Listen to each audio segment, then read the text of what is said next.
હાર્દિક IDC show આજે રામનવમીના પાવન અવસર આજે આપણે રામ ભક્ત હનુમાન ભક્ત પ્રવીણભાઈ સાથે વાત ચર્ચા કરી. તો એના પછી જ્યારથી તમને રામ ભક્ત થયા તો પછી એક બી વાર એવું નથી કે હું હવે ફરી લાવો ને એકવાર અડ્ડો આવે તો ફરી એકવાર પી નાખીએ કોઈ ટેન્શન આવ્યું હોય એમ ફરી પીવાનું મન થાય? ટેન્શન હોય મગજમાં, પણ દાદાની દયા છે મારા ઉપર પૂરેપૂરી. હાજુ હાજર છું. પરચાએ મને ઓછામાં ઓછા 6-7 વખત આપ્યા દાદાએ. પરચા કેવા પર ચાલે તમને? પરચા એટલે આમ સંકેતો આમ રાતમાં સપનામાં આવેલા અને હાજુ હાજર દાદા દેખાયા. આમ સપનામાં આવીને તમને હનુમાન દાદા શું કરાવ? હા, હનુમાન દાદા શું કહે તમને સપનામાં? હનુમાન દાદા એટલે એકદમ ચમત્કાર આપું ને એકદમ પછી અલોપ થઈ જાય અને સીધો હું જય શ્રીરામ પગે લાગું અને અમુક વાર રડી જાઉં દાદાને. એટલે ખુશીનું રડવું આવી જાય, રડી જાઉં. અમુક વાર એકલો બેઠો હોય તો એ રડી જાઉં. મારા જીવનમાં જે ખરાબ જે આ બધું આવી ગયું હતું, ખરાબ વિચારો, ખરાબ બધું હતું એ બધું નીકળી ગયું. એના માટે આપણે એવું કહી શકીએ સંકટ કટે મિટે સબ પીરા, જો સુમીરે હનુમત બલવીરા, નાસે રોગ હરે સબ પીરા, જપત નિરંતર હનુમત બીરા, સબ સુખ લહેર તુમ્હારી સન્ના, તુમ રક્ષક કાહું કો ડરના. રક્ષક મારા માટે બેઠા છે. હનુમાન દાદા હાજુ હાજર, કોઈ તકલીફ નહીં પડતી. દાદાનું નામ દઉં છું એટલે હાજુ હાજર છું મારા માટે.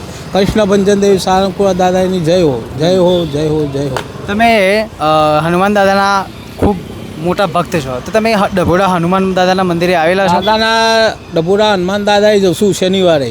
ઈચ્છા થાય મને હુકમ થઈ જાય દાદાને તો સીધો પહોંચી જાય એક્ટિવા લઈને દાદાના દર્શન કરી આવું ડભોડા. આમ હુકમ થાય એવું ખબર કેમ નહીં પડે આમ તમને? હુકમ એટલે એકદમ તમને આમ ધુજારી જેવું થઈ જાય કે આ દાદા યાદ આવી જાય એટલે જતો રહું.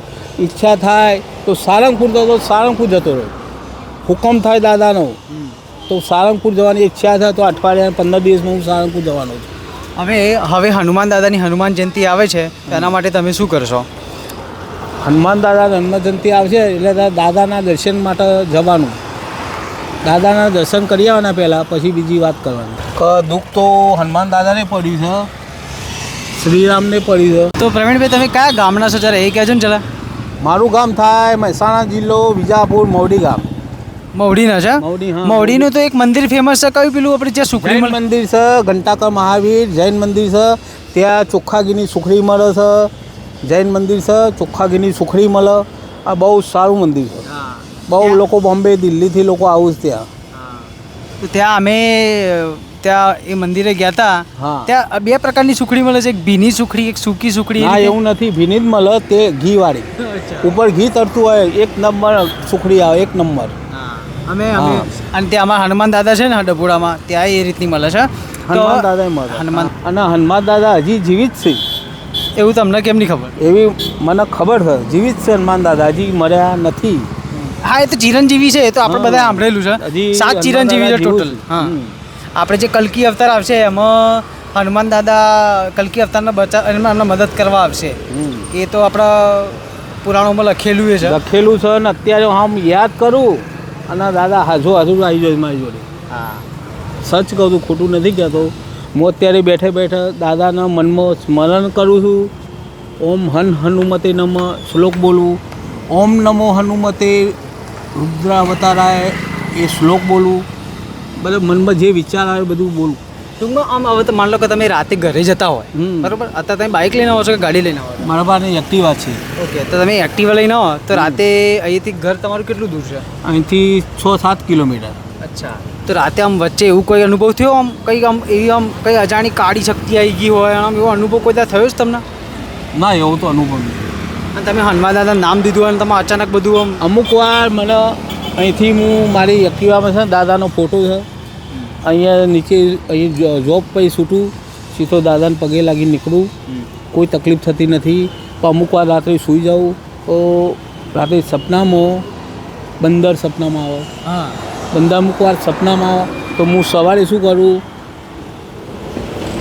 10 વાગે પેલી મેરી ગોલ આવે 5-6 લઉં. પણ જ્યાં બંદર દેખાય ને બધા બંદર હું બિસ્કિટ વેચું. શનિવાર મંગળવારે. તમારી વાત સાચી કે જય શ્રીરામ. એ બંદર છે ને એ હનુમાન બરાબર. હવે એ વાનર છે બરાબર, કૂદકો માને ગોબર પાડી દે, બધું પાડી દે.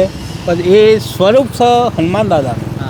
વાનર છે એ હનુમાન દાદા જ છે. હા, મેં મારો અનુભવ કહો તમને. એ પ્રશ્ન તમે કર્યો એ સાજેમાં કોઈ દિવસ ખોટ મરાય નહીં, ભલે ગોબો પડે હા. પણ મરાય નહીં. વાનર એ હનુમાન દાદા જ છે. એના માટે મેં એક ઓલ્ટરનેટિવ કાઢ્યું કે જે ગાડીનું હતું ને ત્યાં હનુમાન દાદાને સ્ટીકર મારી દીધું, હવે ગોબો નહીં પડતો. ના પડે, દાદાની દયા છે. હા, દાદા હોય તો કોઈ તકલીફ નહીં થાય. તો આ ઇન્ટરવ્યુના અંતમાં તમે જનતાને શું કહેશો કે એ શું કરે, યા તમે કંઈ કહેવા માગતા રામ ભક્તિ યા હનુમાન ભક્તિ માટે તો તમે હનુમાન ભક્તિ એટલે ભક્તિ કરો હનુમાન દાદાની. જય શ્રી રામ. દાદાની ભક્તિ કરો, બધું સારું થઈ જાય, કોઈ દુઃખ રહેશે નહીં જીવનની અંદર. મારા દુઃખ ઘણું હતું, બધું જતું રહ્યું. અત્યારે કોઈ દુઃખ નહીં, અત્યારે બહુ બધું સારું થઈ ગયું દાદાની દયાથી. જય શ્રી રામ. ઓમ નમો હનુમતે ભયભંજનામ સુખમ સ્વાહા.